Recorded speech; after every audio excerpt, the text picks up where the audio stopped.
नमस्ते प्रभु जी। Good evening. हरे कृष्णा। हरे कृष्णा।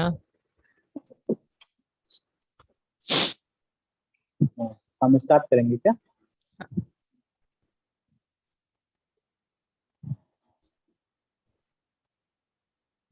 हाँ, स्टार्ट कर सकते हैं।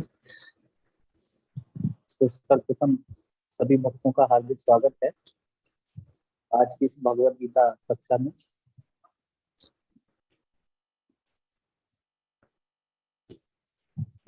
और विशेष निवेदन करना चाहता हूँ कक्षा आरंभ करने से पहले कि आज का जो विषय है अति महत्वपूर्ण है।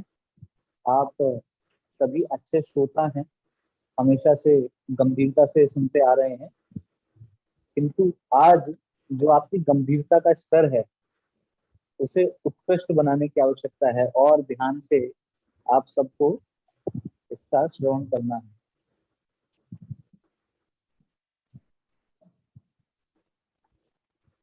क्योंकि भक्ति जीवन में जो हमारा सबसे बड़ा शत्रु है, आज उसके विषय में बात हो रही है।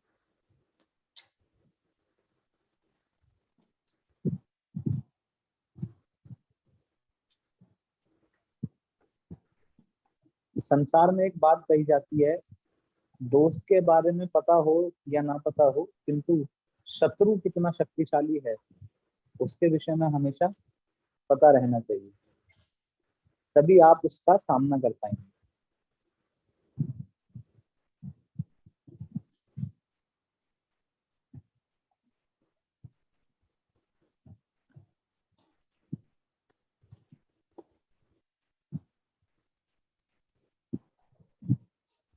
तो जैसे कि शिष्ट परंपरा है, हम अपने हर कार्यक्रम को मंगलाचरण से आरंभ करते हैं।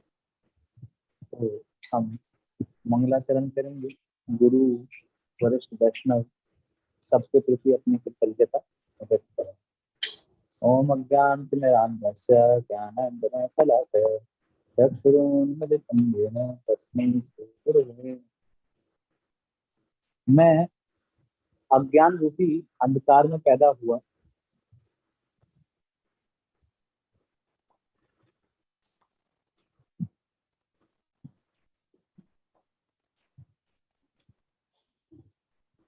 किंतु मेरे गुरुदेव ने मेरी आंखों में ज्ञान रूपी काजल लगाया।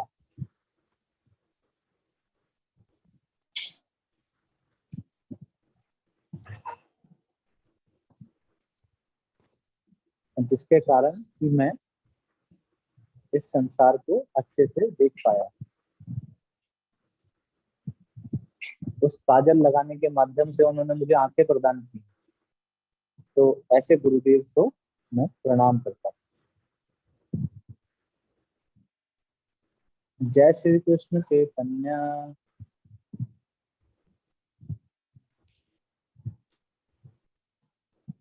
प्रभु नित्यानंद श्री अद्वैत गदाधर श्रीवासादि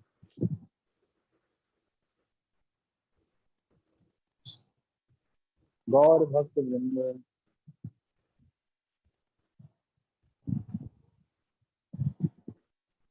हरे कृष्णा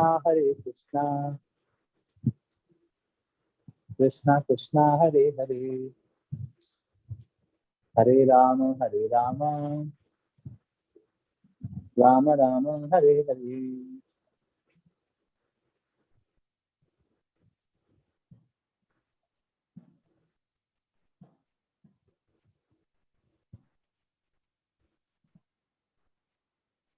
जगत गुरु शिल प्रभुपाद की जय।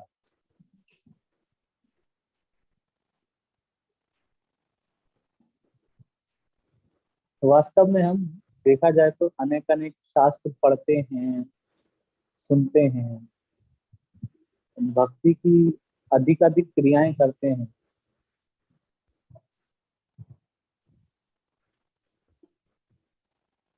किंतु हमारे लिए जानना आवश्यक है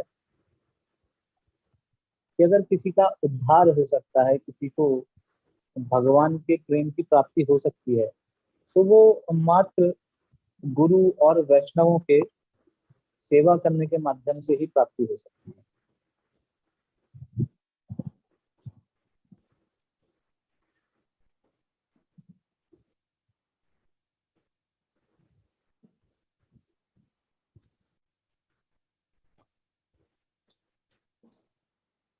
ऐसा वैदिक शास्त्रों में ही बताया गया है।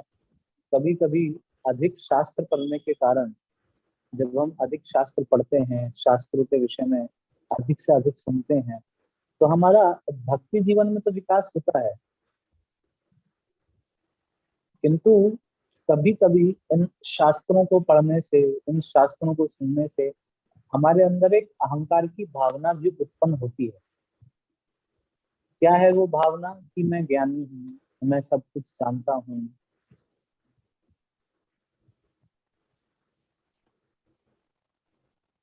किंतु जब हम वैष्णवों की सेवा करते हैं, भक्तों की सेवा करते हैं,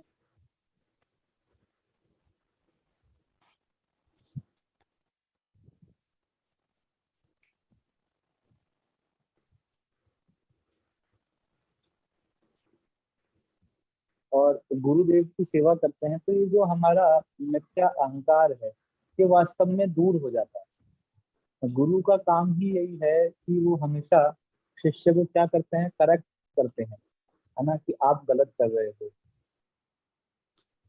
ये जो भाव है गुरु का, ये सबसे अच्छा भाव है कि वो हमें करेक्ट करते हैं, वो हमें बताते हैं कि क्या सही है और क्या गलत है।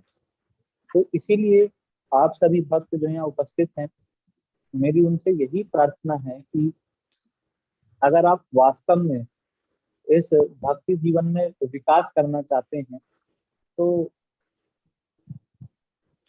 शास्त्रों के विषय में सुनना, पढ़ना, ये तो आवश्यक है ही, लेकिन उनसे भी अधिक आवश्यक बताया गया है कि भक्तों से, और वरिष्ठ भक्तों से खासकर की, उनकी कृपा के लिए विनती करना, उनकी कृपा की भीख मांगना। हम देखते हैं हर इस्कॉन मंदिर में श्रीला प्रभुपाद जी के विग्रह उपस्थित होते हैं। पूरी गुरु परंपरा, है ना।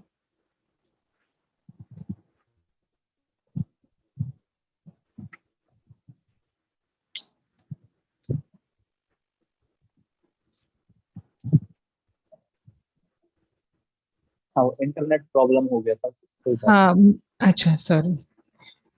आप दोबारा साइन कर दीजिए कि हाँ। हर मंदिर में श्रीला प्रभुपाद जी के विग्रह हैं।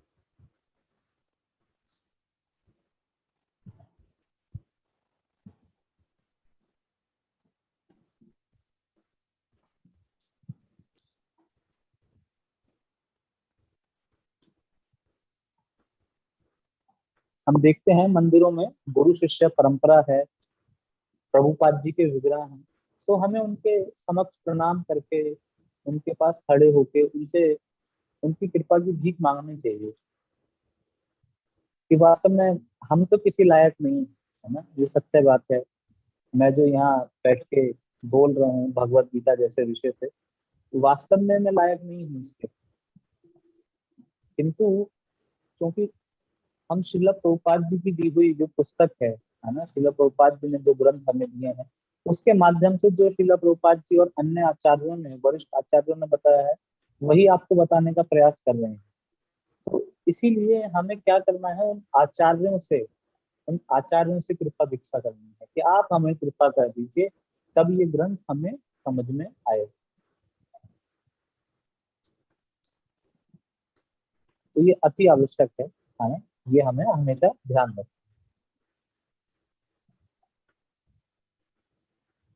तो हम आज के विषय की तरफ बढ़ते हैं। हम तीसरे अध्याय का 36वां श्लोक।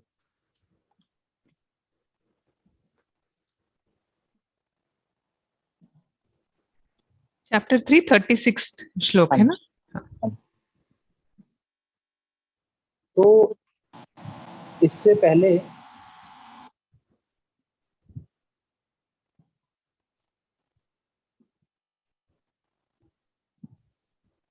भगवान ने इसके पूर्व के श्लोकों में अलग अलग प्रकार से बताया कि संन्यास लेने की अपेक्षा कर्म करना श्रेष्ठ है अर्जुन के लिए।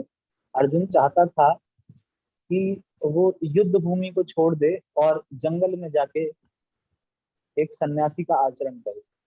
किंतु भगवान ने बताया कि भाई अर्जुन, तुम ब्राह्मण तो हो नहीं, तुम हो क्षत्रिय। और क्षत्रिय की एक विशेष गुण होता है कि वो भीख मांग कर नहीं खा सकता। तो इसलिए तुम्हारे लिए सन्यास लेना पागलपंती होगी। और अन्य अन्य प्रकार से भगवान ने शास्त्रों से विधित जो कर्म है उनके विषय में बताया कि शास्त्रों के अनुसार क्या क्या कर्म बताए गए हैं, तो वो एक व्यक्ति को करना चाहिए। तो 36वें श्लोक में, 36 श्लोक में अर्जुन का एक प्रश्न आ गया। अर्जुन एक प्रश्न करता है भगवान से, और वो मेरा आपका हम सबका प्रश्न है ना। हम भी प्रश्न करते हैं। हम यहाँ से क्लास सुन के जाते हैं, कक्षा में आते हैं, बहुत अच्छी अच्छी बात सुन के जाते हैं। भगवान के नामों का जप करना चाहिए, भगवत गीता इत्यादि ग्रंथ पढ़ने चाहिए, सबसे अच्छे से बात करनी चाहिए, चोरी नहीं करनी चाहिए, गलत व्यवहार नहीं करना चाहिए, अन्य अन्य प्रकार के अच्छे सद्गुणों के विषय में हम सुन के जाते हैं। किंतु हमारे साथ ऐसा होता है कि हमें पता सब कुछ है, लेकिन जब उसको व्यवहारिक रूप से करने की बात आती है तो हम विफल हो जाते हैं, फेल हो जाते हैं। हम अपने क्रोध को नियंत्रित नहीं कर पाते, है ना। हम अपनी गलत भावनाओं को नियंत्रित नहीं कर पाते। जो हमारे हृदय में चीटिंग प्रोपेंसिटी है, लोगों को ठगने की भावना है, वो हम नियंत्रित नहीं कर पाते।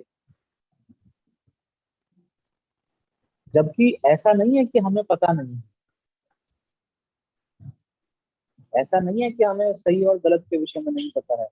तो अर्जुन भी यही पूछ रहा है 36वें श्लोक में कि भगवान भगवान से अर्जुन पूछ रहा है,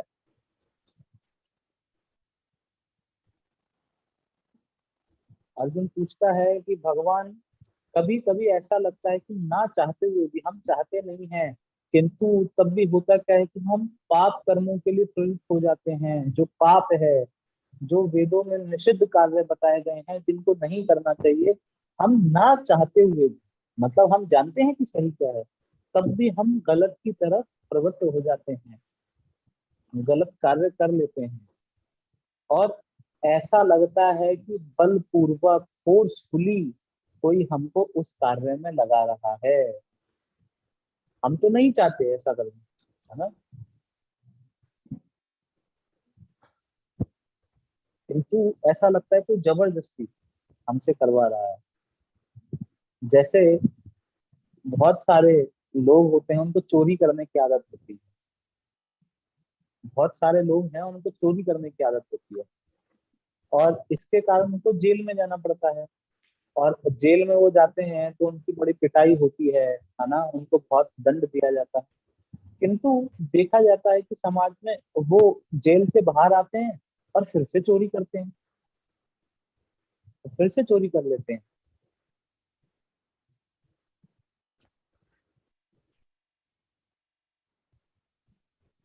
तो जबकि उनको दंड मिल चुका है तब भी वो चोरी कर रहे हैं।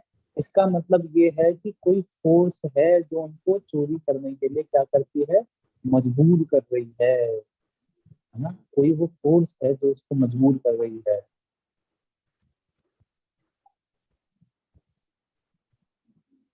और आगे 37 श्लोक में भगवान बता रहे हैं कि वो कौन है। 37 में भगवान बता रहे हैं कौन है। भगवान कहते हैं कि हे अर्जुन,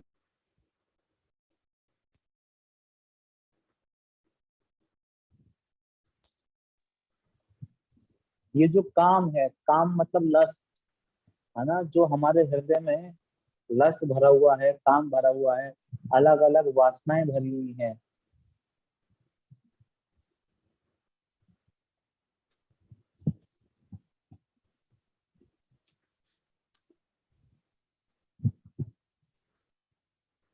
कई बार हम सोचते हैं कि लस्ट सिर्फ सेक्सुअल लस्ट होती है ना, किंतु ऐसा नहीं है।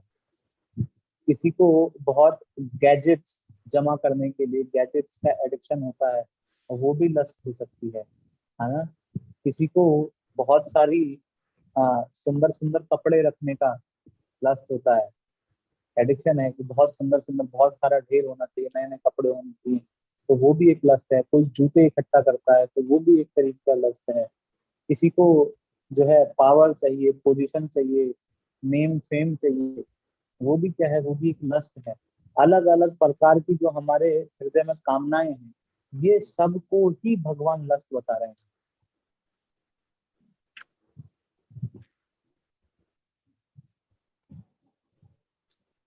और फिर भगवान बता रहे हैं कि उत्पन्न कैसे होता है ना। इस लस्ट की कोई मम्मी होगी ना, हम सभी के कोई ना कोई माँ बाप हैं, तो ये जो काम है इसके भी कोई माता पिता होंगे।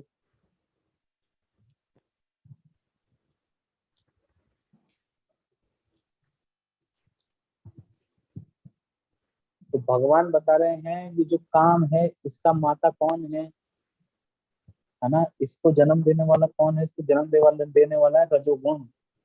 हम हमेशा सुनते हैं ना 3 गुणों के बारे में, तो उनमें से जो रजोगुण है वो इसको जन्म देता है। रजोगुण की मात्रा जब अधिक हो जाती है हमारे हृदय में, तब क्या होता है, तब ये कामनाएं उत्पन्न होती हैं।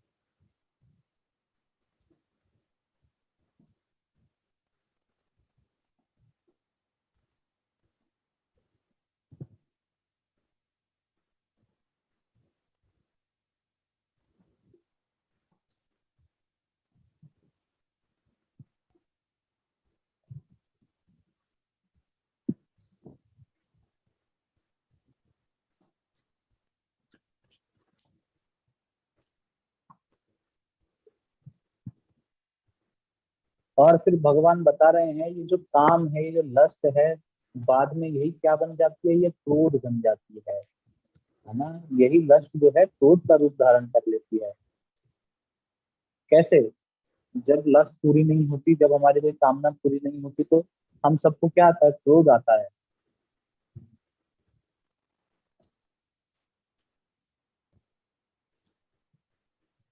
और भगवान कह रहे हैं कि यही काम और क्रोध जो है क्या है, सभी लोगों का पापी शत्रु है।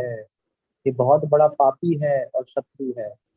आप सोचिए कि हम सभी अपने हृदय में किसको लेके चलते हैं, एक पापी शत्रु को अपने हृदय में बिठा के चलते हैं। हमारे हृदय में बहुत सारी कामनाएं हैं ना, तो वो क्या है, वो हमारा शत्रु है।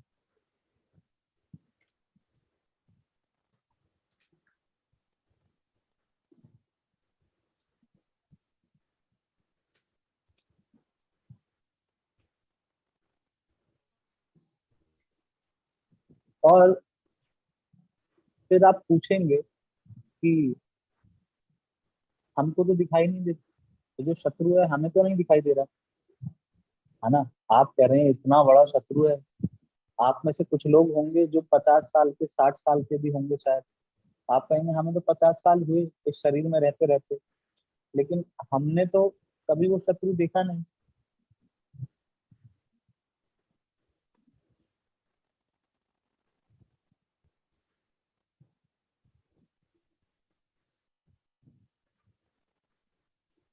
तो भगवान बता रहे हैं कि ये जो लस्ट है ना, भगवान बता रहे हैं कैसे आपके शरीर में रहता है। भगवान बता रहे हैं जिस प्रकार से जो अग्नि है वो धुएं से कवर रहती है। हम देखते हैं ना, अग्नि से पहले क्या निकलता है, अग्नि से पहले धुआं निकलता है।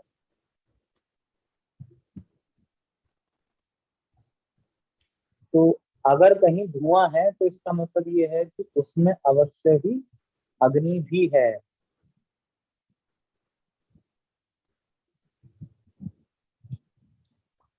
तो इसी प्रकार से काम भी हमारे हृदय में रहता है। और दूसरा एग्जाम्पल दे रहे हैं भगवान,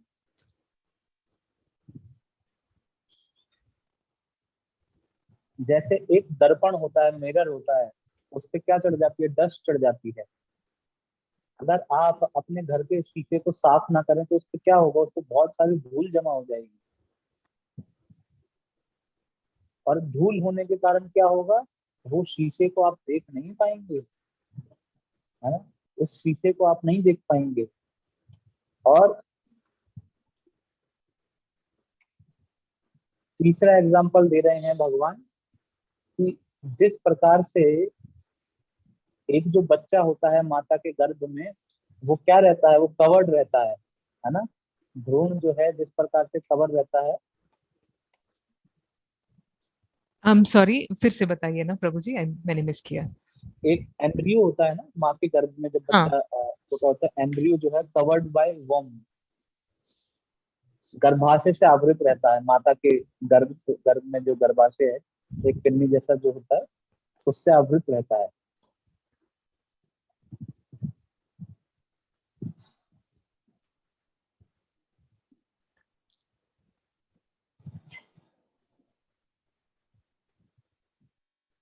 अब जो गर्भाशय की जो लेयर है, जो परत है, वो बहुत पतली होती है, हम जब देखते हैं वो बहुत पतली झिल्ली के समान होती है, किंतु व्यक्ति उसमें ऐसा फंसा हुआ होता है, जब बच्चा माँ के गर्भ में होता है तो इस प्रकार से फंसा हुआ होता है, इस प्रकार से उसकी हालत होती है, बिल्कुल हाथ पांव सिकुड़े हुए, वो ना हाथ हिला सकता ना पांव हिला सकता, इस प्रकार से उसकी हालत होती है। ऐसे ही काम, काम रूपी जो गर्भ है, उसमें हम जकड़े हुए हैं, हम भी क्या है, कुछ अपनी बुद्धि का उपयोग नहीं कर पा रहे हैं।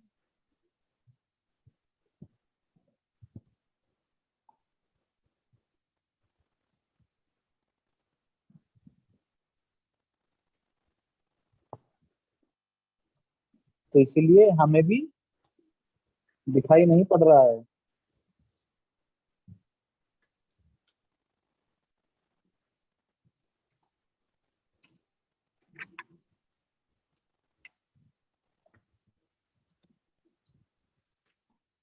और फिर भगवान 39 श्लोक में आगे फर्दर बताते हुए बता रहे हैं कि चरित्र कैसा है इस काम का, है ना, इसके बारे में और गुणगान कर रहे हैं। अभी हमने बताया था ना, ये शत्रु है बहुत बड़ा, और शत्रु के बारे में जानना अति आवश्यक है, इसके विषय में नहीं जानेंगे।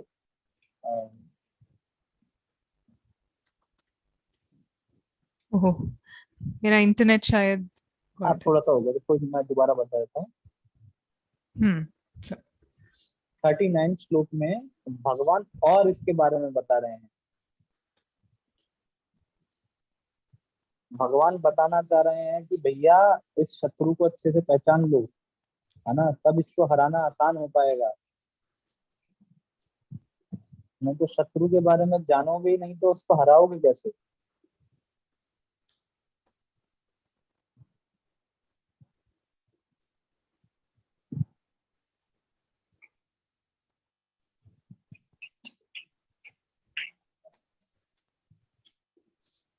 तो भगवान बता रहे हैं ये जो काम है, ये जो लस्ट है, ये क्या करता है, जो जीव आत्मा है, मैं हूँ, आप हैं, हमारी जो वास्तविक चेतना है ना, हम सभी क्या हैं,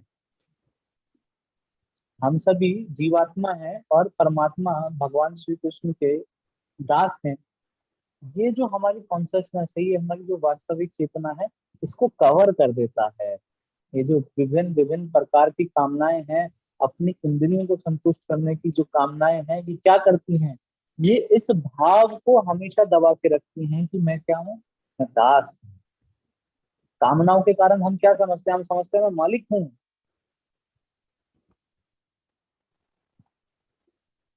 और सबका क्या करूंगा, मैं सब चीजों का भोग करूंगा।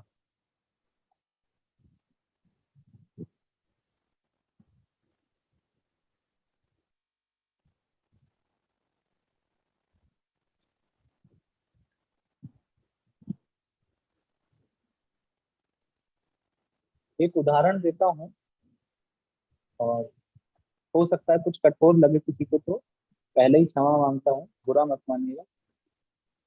तो जिस प्रकार से कभी कभी समाज में देखा जाता है कि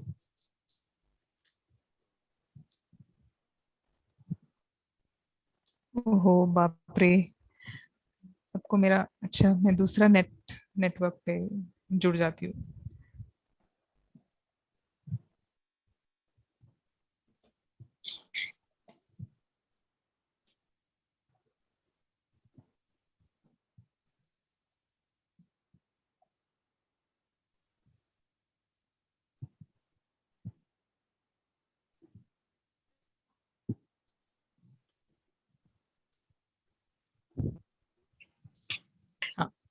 ठीक है प्रभु जी, वी कैन कंटिन्यू।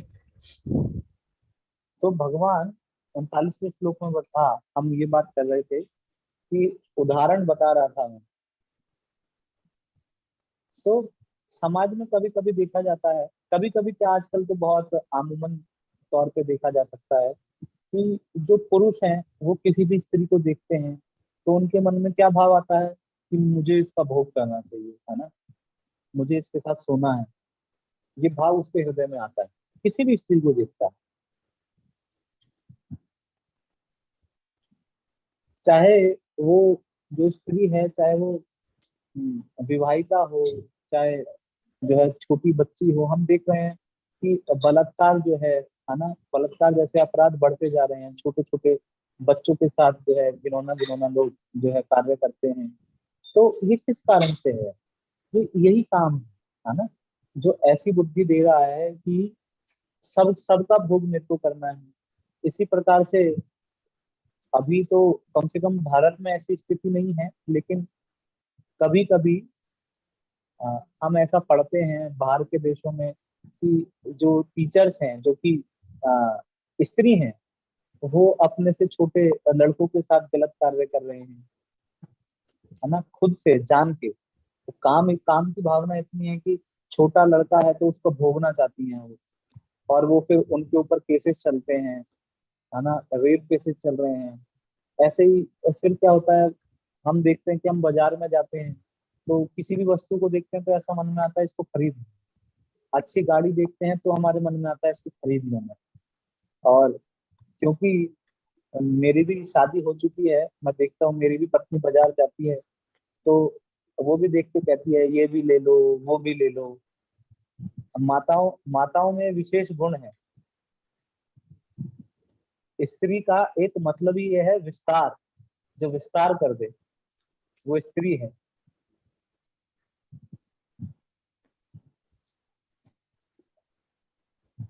तो हर चीज के प्रति हमारी ये भावना कि अच्छा बहुत सुंदर घर है, ऐसा घर तो मेरा होना चाहिए, है ना, बहुत सुंदर गाड़ी है, ऐसी गाड़ी तो मेरी होनी चाहिए।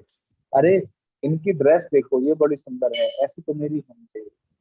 तो वास्तव में मनुष्य की बुद्धि नहीं है।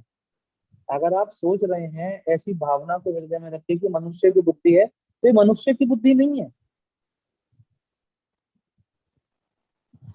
एक वरिष्ठ आचार्य बताते हैं, एक वरिष्ठ वैष्णव भक्त बताते हैं कि वास्तव में ये जो है जानवरों की बुद्धि है ना। जानवर हर किसी वस्तु को अपनी मान के उसका भोग करना चाहता है। हम कभी कभी देखते हैं गाय भैंस जब सड़क पे चलती हैं तो वो किसी ठेली ठेली पे जो लोग सब्जी बेचते हैं वो बिना पूछे उनकी सब्जी खा लेती है,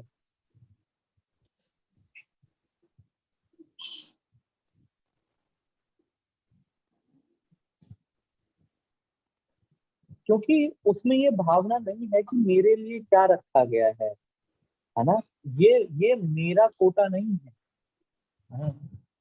ये मेरा कोटा नहीं है। ये भावना, ये सद्बुद्धि भगवान ने उनको नहीं दी है।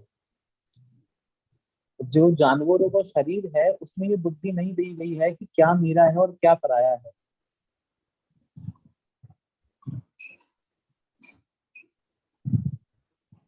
लेकिन हम मनुष्य इतने गधे हो चुके हैं, इतने मतलब गधा भी अच्छा है, अगर देखा जाए तो इस मामले में गधा भी हमसे अच्छा है कि आजकल हम देखते हैं अपनी माता के साथ, अपनी पुत्री के साथ लोग बलात्कार कर रहे हैं, है ना, रेप्स कर रहे हैं।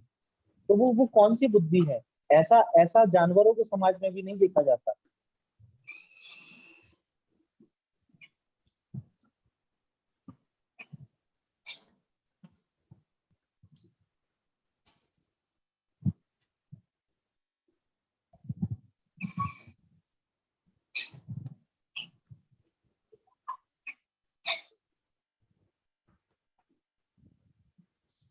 तो इसीलिए इस काम को समझने की बहुत आवश्यकता है। ये लस्ट है, ये कोई मामूली चीज नहीं है ना।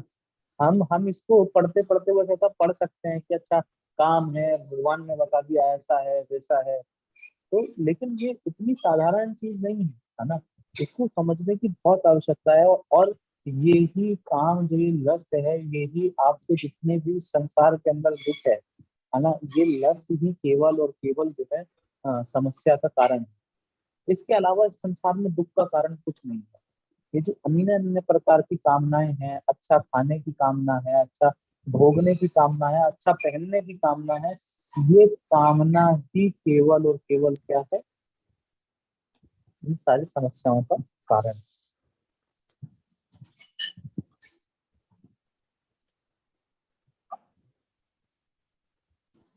और दूसरी बात आपको बता दूं, जो भगवान इस श्लोक में बता रहे हैं, 39 श्लोक में, कि अगर तुम्हारे मन में बिल्कुल भी ये बात है कि मेरे की लस्ट आई मेरे मन में किसी चीज की, अगर मैं सोचता हूँ कि मैं एक स्त्री का भोग करूंगा या मैं कुछ बहुत अच्छा खाऊंगा और उसको करने के बाद ये लस्ट खत्म हो जाएगी, तो कह रहे हैं तुम बेवकूफ हो, है ना। ऐसा नहीं होने वाला है।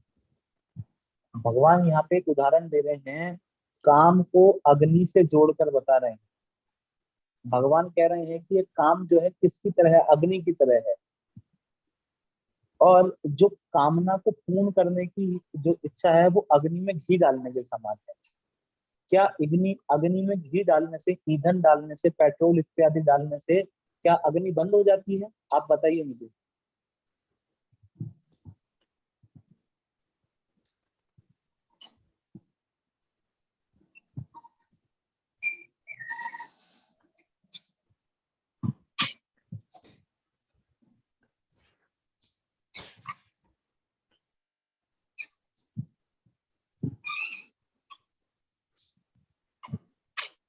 ऐसा ही काम में आपने उदाहरण बताया था कि अग्नि के समान है अग्नि में। काम जो है, ये अग्नि के समान है। अग्नि हाँ। में हम घी डालेंगे, है हाँ। ना। जैसे जैसे आपको एक उदाहरण देता हूँ, है हम्म। ना। हम मुझे खुजली मची, है ना, मैंने हाथ में खुजली मची। हम देखते हैं कभी कभी खुजली मचती है, तो खुजाने में बड़ा मजा आता है।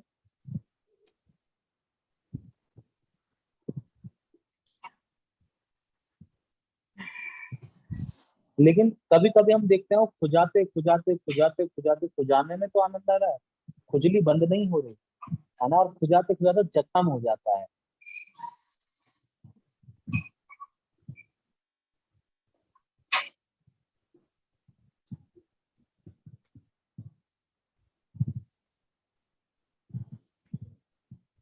तो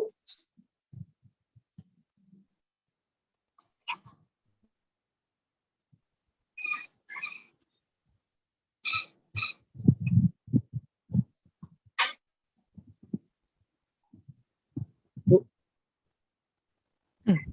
हाँ जी। इसी प्रकार से भगवान लक्ष्य का उदाहरण दे रहे हैं कि अग्नि के समान है। आप इसमें जितना ईंधन डालोगे उतनी ही भड़केगी, है ना। आजकल हम देखते हैं जो बड़े बड़े फिल्म स्टार्स हैं, सेलिब्रिटीज हैं, वो एक शादी करते हैं, फिर कुछ समय उस स्त्री के साथ रहेंगे, फिर उसको छोड़ देंगे, फिर दूसरी स्त्री के साथ रहते हैं, फिर उसको छोड़ देते हैं, फिर तीसरी स्त्री के साथ रहते हैं, फिर चौथी स्त्री के साथ रहते हैं, अन्य अन्य अन्य जगह उनके जो है विवाह से इतर जो है संबंध चलते हैं। वो क्यों है? क्योंकि करने के बावजूद, कामना की पूर्ति करने के बावजूद भी वो कामना जो है, वो जो लस्ट है, वो संतुष्ट नहीं हो रही है, क्योंकि वो बनी ही नहीं है उस तरीके से।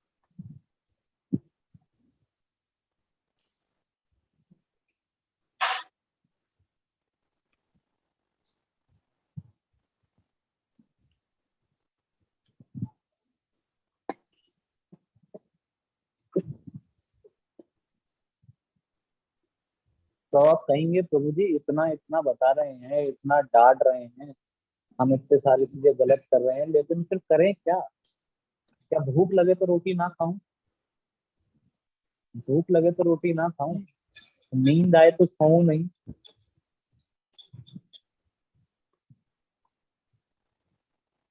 क्या करूं, कपड़ा ना पहनूं?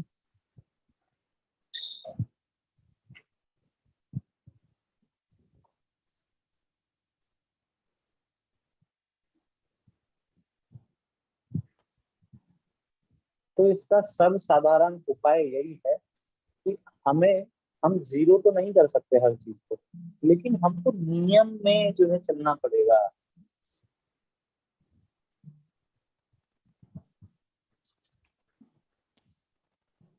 जैसे आपको भूख लगी है, आपको भूख लगी है, तो क्या आवश्यक है कि आप प्याज लहसुन ही खाएंगे, कि आप मांसाहार ही करेंगे, कि आप शराब ही पिएंगे? ऐसा तो नहीं है। आपकी भूख तो दाल रोटी खा के, बिना प्याज लहसुन के बना के भगवान को भोग लगा हुआ प्रसाद खा के भी भूख शांत हो सकती है। क्या मैं गलत कह रहा हूँ?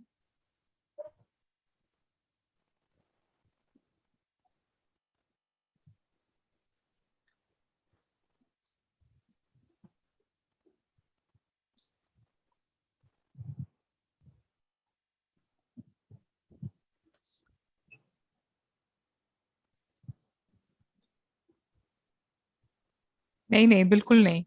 बिल्कुल नहीं, आप बिल्कुल साफ कह रहे हैं। तो तो फिर आप सोचिए क्यों हम इतना प्याज लहसुन के ऊपर जोर देते हैं। मैं अनेकानेक भक्तों से सुनता हूँ, वो मेरे से प्रश्न करते हैं, प्रभु जी बाकी सब तो ठीक है, प्याज लहसुन तो नहीं छूट पाता, है ना, भगवान का नाम हम ले रहे हैं, भगवान के बारे में श्रवण भी कर रहे हैं, हम चाहते हैं प्याज लहसुन छोड़ना, फिर भी छूट नहीं पाता। अरे क्या इतना मुश्किल है ये? आपको नहीं पता चल रहा आप किस किस शत्रु को जो है न्योता दे रहे हो?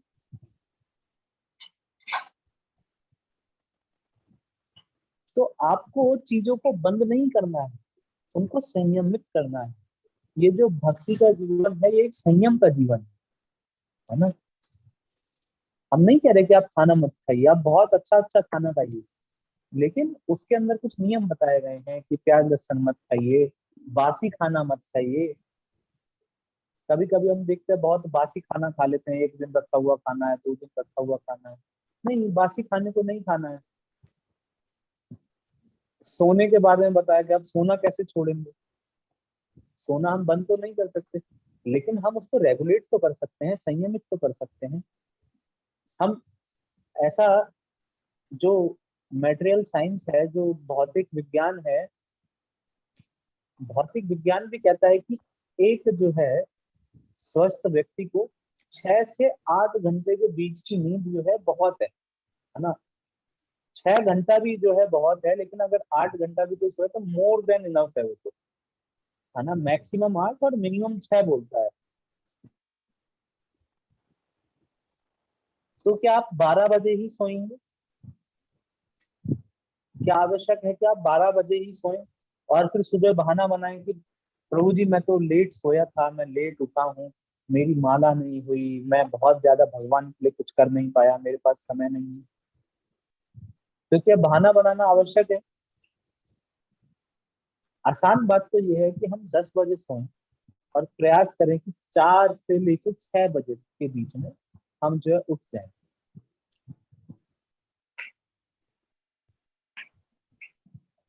और मैं बिल्कुल भी इस बात को नहीं कह रहा कि बिल्कुल आज ये आप इस कार्य को कर देंगे, लेकिन प्रयास तो आपको आज से करना पड़ेगा।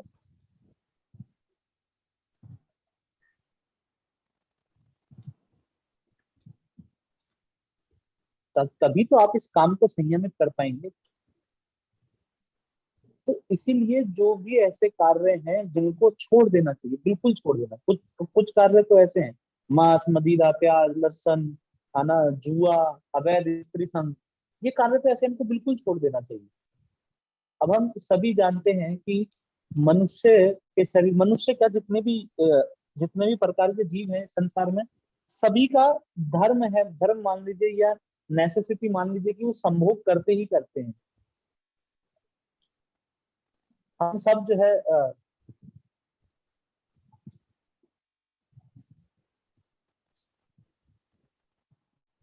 हम सभी जितने भी यहाँ जीव आत्माएं हैं, जितने भी प्रकार के जीव इस संसार में हम देखते हैं, सब सब जो है बच्चे पैदा कर रहे हैं, है ना, संभोग कर रहे हैं।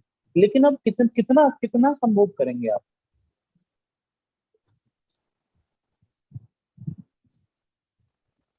इसीलिए वेब, अब आप कोई कहेगा क्या क्या हम इसको बिल्कुल बंद कर दें? क्या ये पॉसिबल है? तो इसलिए शास्त्रों में क्या कहा गया कि जो बंद कर सकता है उसकी तो बहुत अच्छी बात है, वो सन्यासी बने, वो सन्यास ले। लेकिन जिसकी इंद्रियां उतनी प्रबल, उतनी जो है उनका कंट्रोल नहीं है अपनी इंद्रियों पे, तो गृहस्थ आश्रम में जाए, एक जो है सत स्त्री से, भगवान की भक्त किसी स्त्री से वो विवाह करे और उसके साथ रहे। तो ये आपको एक छूट दी गई है ना, ये इसको बोलते हैं संयम। अब आप कहेंगे कि नहीं मैं तो उससे भी ज्यादा करूंगा, मैं अपनी अपनी स्त्री को भी छोड़ के, अगर मेरी लस्ट जो है, मेरी कामना जो है पूर्ण नहीं होगी, तो मैं किसी और स्त्री का भी संभोग करूंगा। तो ये क्या है, ये गलत है। तो इसलिए शास्त्रों में जो नियम दिए गए हैं, शास्त्रों में जो बात बताई गई है, वो इसीलिए कि आप उसको संयम करते करते धीरे धीरे छोड़ दें। एक समय हमको ऐसा ही करना है कि हमको ये चीजें छोड़ देनी है, बिल्कुल अल्पाहारी हो जाना है ना, कम से कम भोजन करेंगे, कम से कम सोएंगे, कम से कम का जो है संभोग करेंगे। ये सब चीजें हमको कम से कम करनी है, लेकिन एकदम से नहीं छूट सकता कुछ भी। तो सबसे अच्छा क्या है, धीरे धीरे धीरे धीरे क्या करें हम, ये जो लस्ट है इसको, ये जो अग्नि है, इसमें घी डालना धीरे धीरे बंद करते हैं, जिससे कि अग्नि बुझ जाएगी।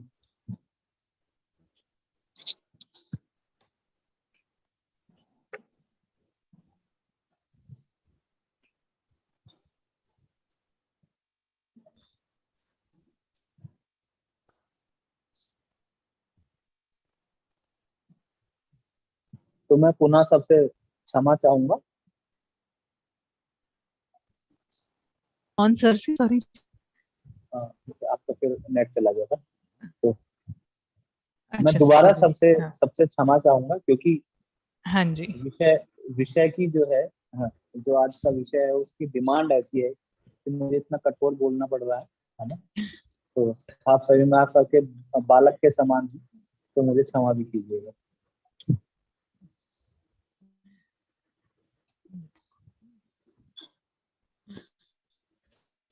तो नहीं नहीं, भगवान बिल्कुल आगे, नहीं बोल रहे सारे, बिल्कुल नहीं, ऐसा नहीं बोलेगा। धन्यवाद। तो भगवान आगे 40 श्लोक में बता रहे हैं। अब बता रहे हैं कि ये जो लस्ट है ये वास्तव में रहती कहाँ है ना। कोई घर भी तो होना चाहिए। भगवान ने माता बता दी, इसके पिता बता दिए, इसके है ना तरीका भी बता दिया इसको।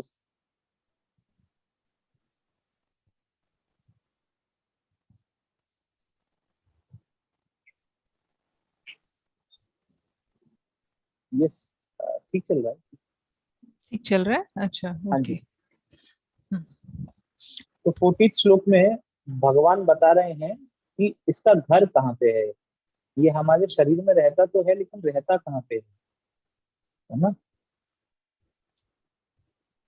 तो भगवान 40वें श्लोक में कहते हैं कि इसके 3 जगह है ना, लफ्ज कहाँ पे रहता है। सबसे पहले इंद्रियों में रहता है। हमारी जो ज्ञानेंद्रियां हैं 5 प्रकार की, आँख, नाक, जीभ, कान और त्वचा। तो जो सबसे पहला घर है इसका, वो इन 5 इंद्रियों में है। उसके बाद इसका घर है मन। उसके बाद इसका घर है मन, माइंड।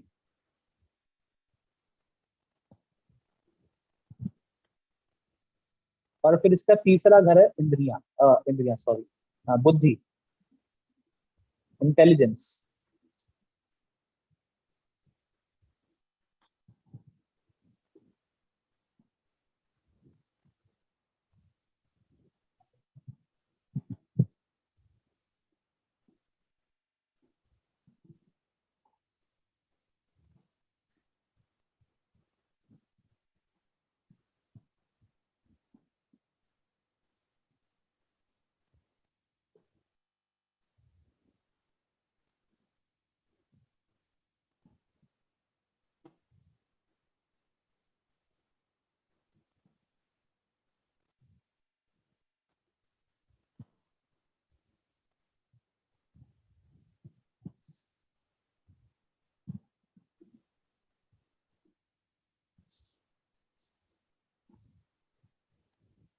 और फिर भगवान बता रहे हैं तीनों के माध्यम से ये क्या करता है, जो जीवात्मा है ना, उसका जो वास्तविक ज्ञान है कि मैं कृष्ण का अंश हूँ, मैं परमात्मा का दास हूँ, मुझे कृष्ण की सेवा करनी है, इस भाव को ये काम ढक देता है।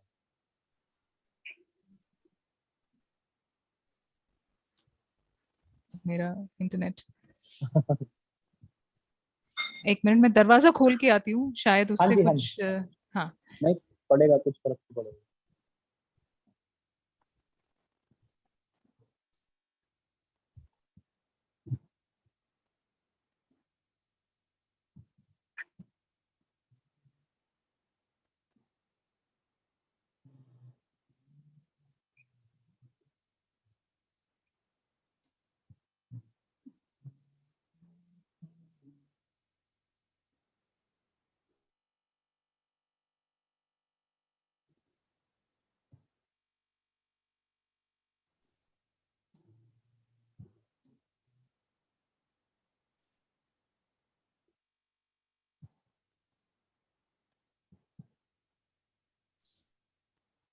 तो अ,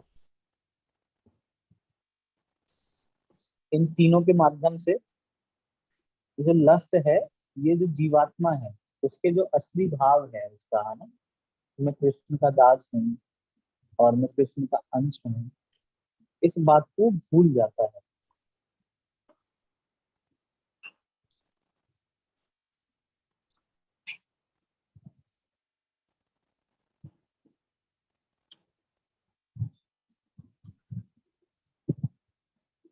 तो इंद्रियों के माध्यम से लस्ट कैसे आता है? जो हमारी सेंसेस हैं 5 प्रकार की, इनके माध्यम से लस्ट कैसे आता है?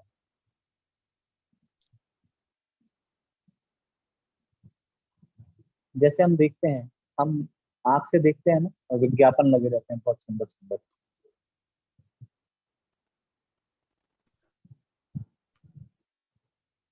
एडवर्टीजमेंट लगा रहता है, हम उसमें देखते हैं, अरे बहुत सुंदर है ना, बहुत अच्छी गाड़ी दिखाई है, या बहुत अच्छा वो दिखाया है, रेजर दिखाया है शेविंग करने के लिए, बहुत अच्छा रेजर दिखाया है। परफ्यूम्स के हम सब ऐड देखते हैं कि परफ्यूम लगाया, है ना, और बहुत सारी लड़कियां आ गई।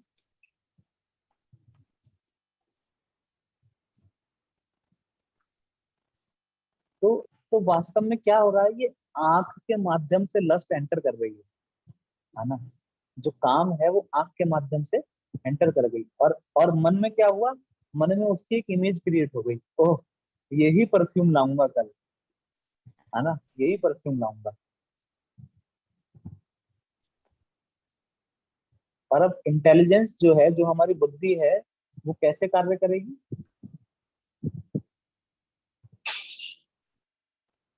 अब जो हमारी बुद्धि है वो खोजेगी कि किस प्रकार से मैं इस परफ्यूम को खरीद सकूं, तो वो अपना पूरा जो ज्ञान है वो उस कार्य में लगा देगी, किस प्रकार से परफ्यूम मिले जिससे कि मैं ज्यादा से ज्यादा बुक कर पाऊं। ये बुद्धि लगाती है।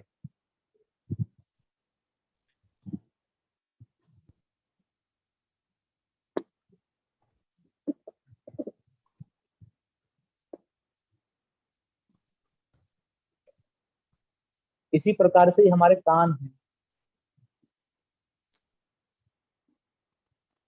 जब हम अपने कानों से जो है सुन लेते हैं किसी अच्छे प्रोडक्ट के बारे में, किसी किसी भी अच्छी वस्तु के बारे में, कह रहे ये तो बहुत अच्छा है, ये तो मेरे पास होना ही होना चाहिए, तो क्या हुआ, वो लस्ट वहां से एंटर कर गई, है ना, जो काम है उस रास्ते से एंटर कर गया। तो इस माध्यम से ये लगाया जाता है।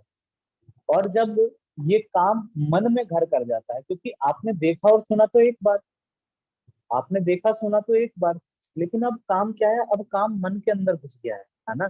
और जब मन में कोई जो है कामना घुस जाती है, मन में कोई वांछा घुस जाती है, तब आप कोई भी कार्य अच्छे से नहीं कर पाते। जब तक आपको वो नहीं मिलेगा, तब तक आप उस कार्य को नहीं कर पाएंगे।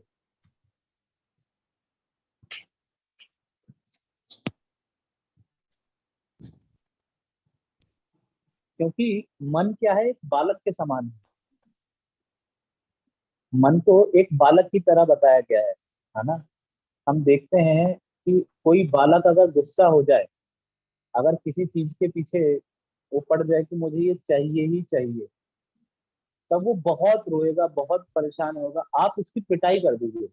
हम देखते हैं, हमारी टॉय शॉप है, बच्चे जो है खिलौने खरीदने आते हैं तो वो वहां पे फैल जाते हैं, है ना, जमीन पे लेट जाएंगे कि नहीं मुझे टॉय चाहिए चाहिए चाहिए। तो माता पिता उनकी पिटाई करते हैं, माता पिता उनकी खूब पिटाई करते हैं लेकिन वो मानते नहीं है, और अंत में माता पिता को उसको वो टॉय दिलवाना ही पड़ता है। तो इसी प्रकार से मन को भी क्या बताया गया, बच्चा बताया गया, अगर कामना आपके मन में आ गई तब आप उसको नहीं निकाल पाएंगे, क्योंकि अब तो आ गई। अब तो वो क्या करेगा, वो आपको भगवान ने बताया ना, काम जो है अग्नि की तरह है, अब वो आपको अंदर से जलाता रहेगा। जब तक आप उसको पूरा नहीं करेंगे तब तक वो आपको जलाता रहेगा। तो इसीलिए भगवान 41वें श्लोक में बता रहे हैं, 41 श्लोक में भगवान बता रहे हैं कि इसीलिए भाई अर्जुन, तुम क्या करो, तुम प्रारंभ में ही, बहुत स्टार्टिंग स्टेज में ही इन इंद्रियों को रोक लो, है ना, इन इंद्रियों को क्या कर लो, नियमित कर लो। जैसे जो समझदार माता पिता होते हैं वो क्या करते हैं, वो हमारी दुकान के पास अपने बालक को लाते ही नहीं। अगर उनको लगता है कि इसको टॉय नहीं दिलवाना है तो बालक को लाएंगे ही नहीं। बालक टॉय देखेगा नहीं तो मांगेगा भी नहीं।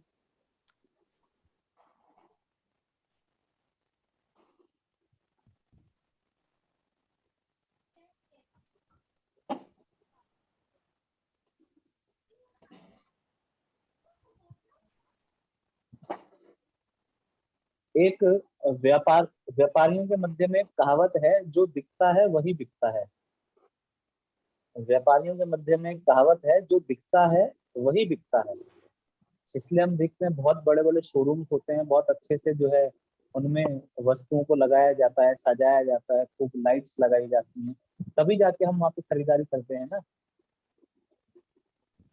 और दुकान वाले क्या करते हैं, बाहर ऐसा डमी डमी रखेंगे, है ना, स्टैचूज रखेंगे, उनको कपड़े पहना पहना के रखेंगे, जिससे आप देख के उनको क्या सोचते हो, आप डमी को देखते हो, अरे बहुत सुंदर कपड़ा पहना है, मैं भी इसको पहन के इतना ही सुंदर लगूंगा।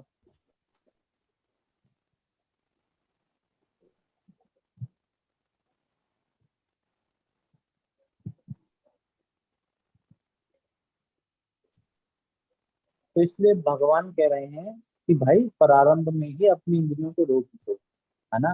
किसी ऐसे व्यक्ति का संग मत करो जो कि भौतिकवादी हो, जिसके अंदर, जिसके हृदय में बहुत सारी कामनाएं हैं। उस व्यक्ति का संग मत करो, उसके पास जाके मत बैठो, ना तुम उससे सुनोगे ना तुम्हारा मन करेगा, है ना। कोई कोई ऐसा वीडियो नहीं देखना चाहिए, कोई ऐसा जो है हमको चित्र नहीं देखना चाहिए जिससे कि हमारे मन में गलत कामनाएं आए। तो सबसे अच्छा है कि स्टार्टिंग में हम क्या कर दें, उसको वहां से खींच लाएं, और जितना कम से कम हो भोगों की तरफ हम रहें।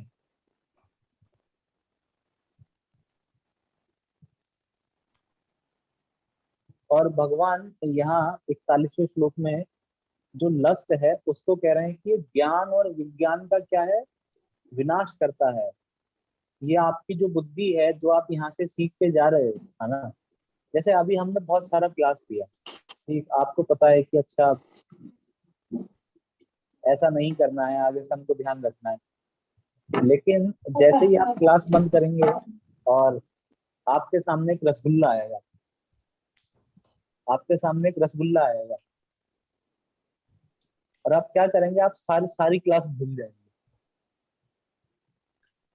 आप सारी क्लास को भूल जाएंगे, और आप ये बात भी भूल जाएंगे कि अगर किसी को यहाँ पे जो है डायबिटिक पेशेंट है या शुगर है तो आप भूल जाएंगे, और आप तुरंत उसको खा लेंगे, बड़ा बड़ा स्वाद है।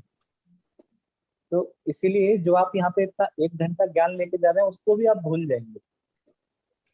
तो इतना पावरफुल है ये जो काम है, ये जो लस्ट है, ये बहुत पावरफुल है ना। बड़े बड़े जो है योगी मुनि, ये सब लोग भी काम के चंगुल में आ जाते हैं। और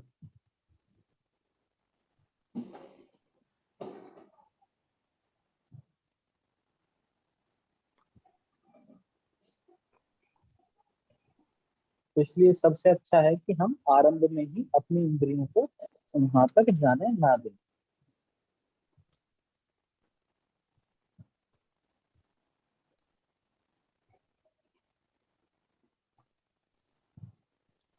और फिर भगवान बड़ी महत्वपूर्ण बात बता रहे हैं 42वें श्लोक में,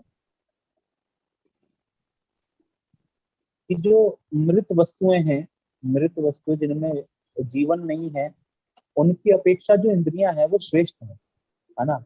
उनसे ऊपर है इंद्रियां। जैसे जैसे हम देखते हैं मेज है, कुर्सी है, हमारा लैपटॉप है, घड़ी है, ये क्या है? ये मृत वस्तु है, इनमें कोई जीवन नहीं है। तो ये तो मृत है, लेकिन इनसे भी श्रेष्ठ क्या है? कर्मेंद्रियां जो है, हमारी जो ज्ञान इंद्रियां हैं, वो इनसे श्रेष्ठ है। इसीलिए लस्ट क्या करती है? पहले इंद्रियों पर बैठती है, और इंद्रियों से ऊपर बताया गया मन, है ना। मन को इंद्रियों का राजा कहा गया है। मन को इंद्रियों का राजा कहा गया है। तो इसलिए इंद्रियों के ऊपर क्या है? मन है। और मन को कंट्रोल करने की, मन को गाइड करने की, मन का शमन करने की क्षमता किसमें है? वो है बुद्धि में। अगर हम बुद्धि में सही ज्ञान डालेंगे, है ना, श्रीमद् भगवत गीता जैसे ग्रंथों में जो बात बताई गई है, उससे अपनी बुद्धि को हम पोषित करके रखेंगे, तब क्या होगा? ये मन का और इंद्रियों का समन कर सकती है। तो इसलिए भगवान बता रहे हैं कि मन के ऊपर बुद्धि है।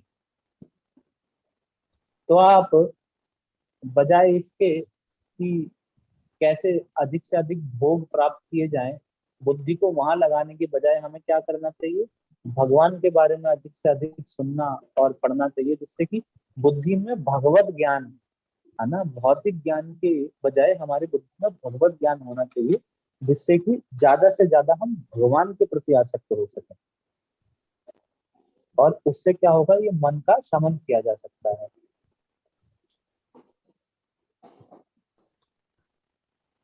और भगवान बता रहे हैं कि इन तीनों से, इंद्रियों से, मन से, बुद्धि से, इनसे भी ऊपर है जीवात्मा, जो सोल है ना। वो क्या है? वो इन तीनों से भी ऊपर है। अगर कोई व्यक्ति इस बात को समझ ले कि मैं सोल हूँ, और वो अपनी वास्तविक जो चेतना है उसमें स्थित हो जाए, शास्त्रों के माध्यम से, भगवान नाम का जप करने के माध्यम से।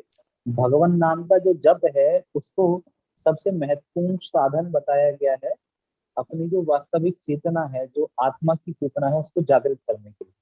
अगर आप आत्म चेतना में हो जाएंगे, अगर आपको पता है कि मैं ये शरीर हूँ ही नहीं, है ना, ये इंद्रियां मैं नहीं हूँ, ये हाथ मैं नहीं हूँ, ये आंख मैं नहीं हूँ, ये जीभ मैं नहीं हूँ, अगर इस बात में आप स्थित हो जाएंगे, तब तो काम का कोई प्रश्न ही नहीं बचता ना। तब काम कहाँ से जो है एंट्री लेगा? क्योंकि तो शरीर शरीर में है ना काम, आत्मा को काम से कोई लेना देना नहीं। तो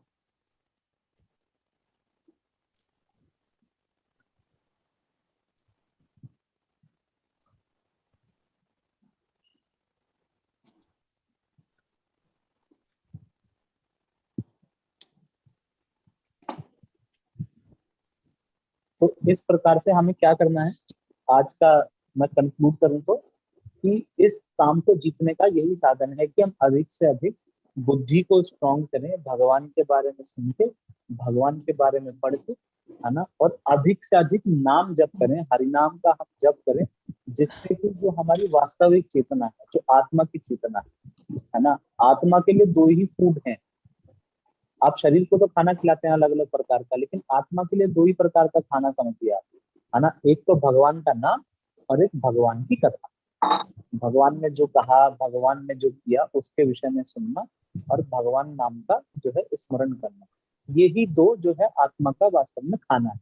तो आप अगर आत्मा को खिलाएंगे, आत्मा स्ट्रांग हो जाएगी, आपकी विल पावर स्ट्रांग हो जाएगी, तो ना तो मन, ना तो बुद्धि, और ना ये इंद्रियां आपके साथ छल कर पाएंगे। तो कर्म कर्म जो है वो सामने नहीं आएगा। और फिर अंत में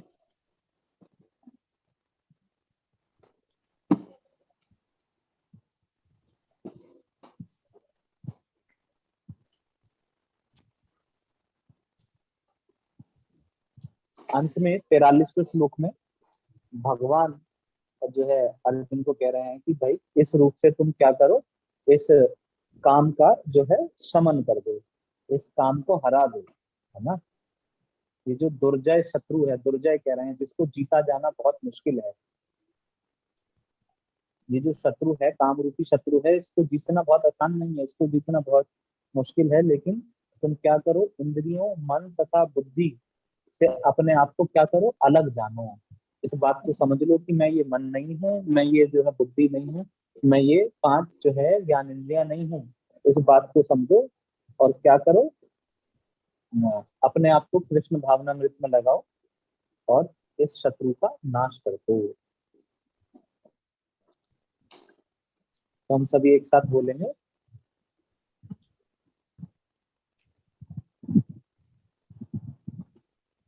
हम सभी एक साथ बोलेंगे, हरे कृष्णा, हरे कृष्णा,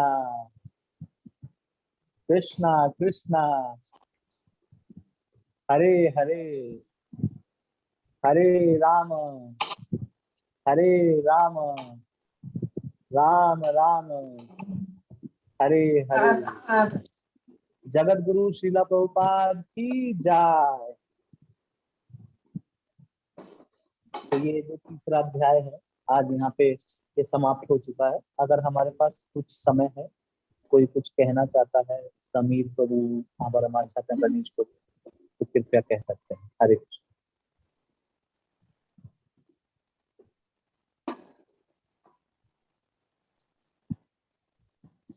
10 बज गया है, जयप्रकाश जी बोल रहे हैं।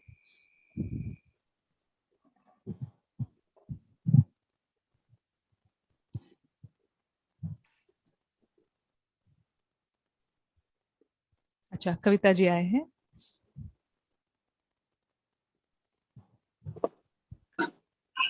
फन।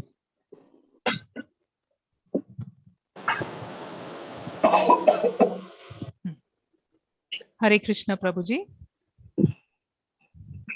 मेरे लैपटॉप में थोड़ा सा प्रॉब्लम हो रहा है, मगर आप देख पा रहे हैं क्या मुझे? हाँ जी।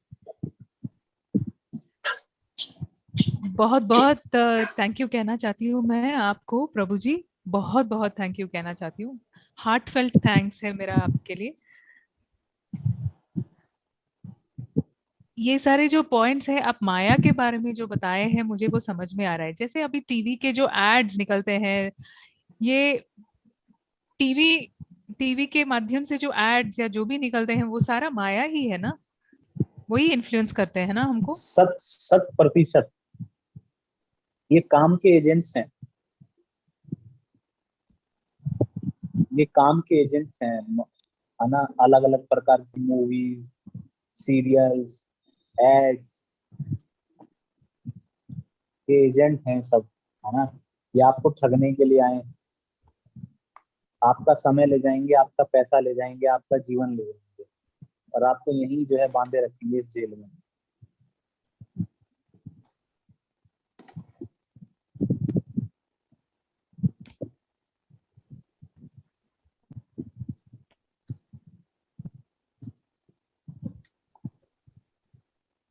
मगर बोर मारता है ना हमको। कुछ तो एंटरटेनमेंट होता है टीवी से। कुछ तो है ना, नहीं तो बोर मारेगा। एक भगवान ही पिछले अध्याय में बताए थे, परम दृष्टवा निवर्तते, कि हमको ना हायर टेस्ट की आवश्यकता है, हमको कुछ हायर चाहिए। तो ये जो कृष्ण भावनामृत है, भगवान की सुंदर सुंदर लीलाएं हैं, है ना, भगवान के विषय में सुंदर सुंदर बातें हैं, यही वास्तव में हायर टेस्ट है। जब आप इसके प्रति आसक्त हो जाएंगे तो बहुत बहुत छोटी चीजें हैं ये जो है, खाना, सोना, पहनना। आप सोचिए, अगर बाहर की चीजों में ही आनंद होता तो श्रीला प्रभुपाद जी 70 वर्ष की आयु में बाहर लोगों को प्रचार करने ना जाते। इसलिए सब लोगों के लिए बाहर गए क्योंकि उनको कुछ आनंद मिल रहा था, है ना। भगवान भगवान की भक्ति में एक प्रकार का आनंद है। हमें ये मानना चाहिए कि हमें आनंद नहीं आ रहा है। मैं थोड़ा समय लूंगा, 2 मिनट दीजिए, मैं आपको बताता हूँ, आना बहुत ध्यान से सुनिए। एक बहुत वरिष्ठ आचार्य हुए, उन्होंने एक बहुत सुंदर बात बताई। वो कहते हैं कि भगवान कृष्ण का जो नाम है, उनका जो रूप है, उनकी जो लीला है ना, उनका जो चरित्र है, वो एक मिठाई के समान है ना, बहुत मधुर है, मिठाई के समान मधुर है। जैसे एक मिठाई होती है ना, हम खाते हैं, बहुत हमको स्वादु लगती है, गन्ने का रस होता है, बहुत स्वाद लगता है। तो वो आचार्य बता रहे हैं कि ये जो भगवान का नाम है, भगवान का गुण है, भगवान का रूप है, ये उससे भी ज्यादा मधुर है। किंतु टेस्ट टेस्ट लेने के लिए क्या चाहिए आप मुझे बताइए, स्वाद लेने के लिए क्या चाहिए होता है? अगर आपको मिठाई खानी है तो स्वाद कैसे आएगा? क्या वस्तु है जिससे स्वाद आएगा?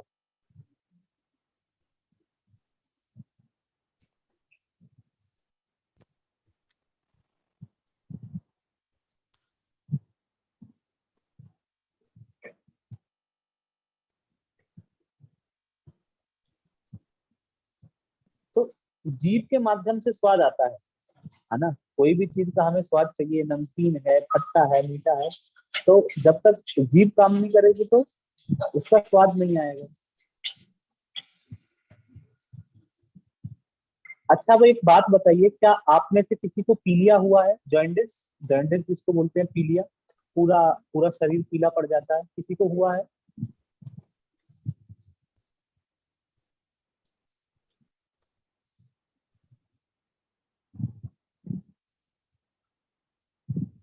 तो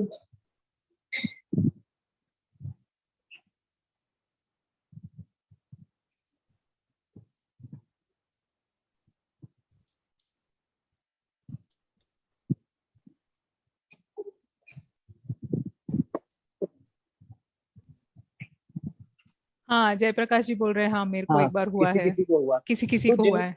जिनको जिनको जॉन्डिस हुआ है, जिनको पीलिया हुआ है, वो जानते हैं कि जब पीलिया होता है तो कोई भी मीठी चीज खाते हैं ना, तो वो कड़वी लगती है।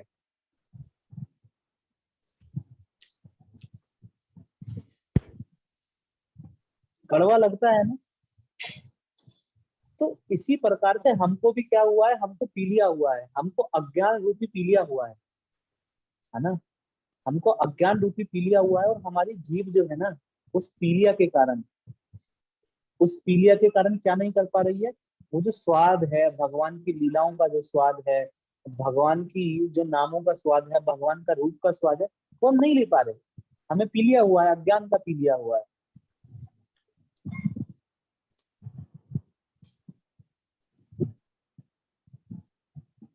तो अब इसका उपाय क्या है? इसका उपाय क्या है? उपाय भी तो होगा कुछ। तो जिनको जॉन्डिस हुआ है वो जानते हैं कि आयुर्वेद में बताया गया है कि वो जो मिठाई है ना, वो कड़वी लगती है, लेकिन उनको वही मिठाई खिलानी पड़ती है, उनको वही गन्ने का जूस पिलाना पड़ता है, गन्ने का रस पिलाते हैं, मीठा जो है उनको खिलाया जाता है। तो इसी प्रकार से ये जो भगवान का नाम है, भगवान की लीला है, जो कि मधुर है, हमें लग नहीं रही मधुर अभी, जबकि मधुर है, लेकिन हमें नहीं लग रही क्योंकि हम बीमार हैं। किंतु इसका बार बार आस्वादन करने से, बार बार भगवान का नाम का जप करने से, बार बार भगवान के विषय में सुनने से, बार बार भगवान को जो है दर्शन करने से क्या होगा? ये जो बीमारी है ये संपूर्ण रूप से, मूल रूप से नष्ट हो जाएगी, और किसी भी तरीके का फिर हमको वो नहीं लगेगा। फिर हम ये नहीं कहेंगे कि बोरियत होती है ना? जब बीमारी ठीक हो जाएगी तो सब मीठा लगने लगेगा, भगवान का नाम बहुत बहुत बहुत मधुर है, ऐसा बताते हैं। मेरे को भी अभी पीलिया है, मैं आपको बताने के लिए बता दे रहा हूँ, लेकिन मैं भी बीमार हूँ अभी, मुझे भी भगवान का नाम मधुर नहीं लग रहा है। किंतु हमें समझना चाहिए कि मधुर बहुत है, हम बीमार हैं, है ना? और जो ये वरिष्ठ वैष्णव गण हैं, जो भक्त हैं, आचार्य हैं, ये क्या है? ये डॉक्टर हैं। तो ये भगवान की लीला के माध्यम से, भगवान के नाम के माध्यम से क्या कर रहे हैं? हमको हमको ट्रीट कर रहे हैं, और एक समय में ये सबसे मधुर हमको लगेगा। तो ये बात आप सब समझ लीजिए बहुत अच्छे से।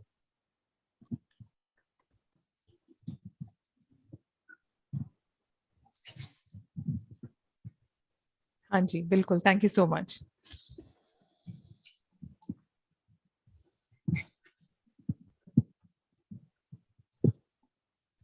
बस हो गया है बोल रहे हैं जयप्रकाश जी। हाँ, भूषण जी भी बोल रहे हैं जो होस्ट हैं। हाँ, ठीक है, तो सभी भक्तों का मैं पुनः पुनः धन्यवाद देता हूँ। आप सबने बहुत अच्छे से सुना, और मैं आप सबसे प्रार्थना करता हूँ कि आप सभी मेरे लिए भी भगवान से प्रार्थना करें। ये जो काम रूपी शत्रु है, मैं भी इस पे विजय पाऊं, है ना? सभी के हृदय में कुछ ना कुछ काम है, कुछ ना कुछ कामना सभी के हृदय में बनी हुई है। तो मैं आपके लिए प्रार्थना करूंगा, आप मेरे लिए प्रार्थना कीजिए कि मैं भी इस काम रूपी शत्रु से विजय पा सकूं। हरे कृष्ण। जगत गुरु श्रीला प्रभुपाद की जय।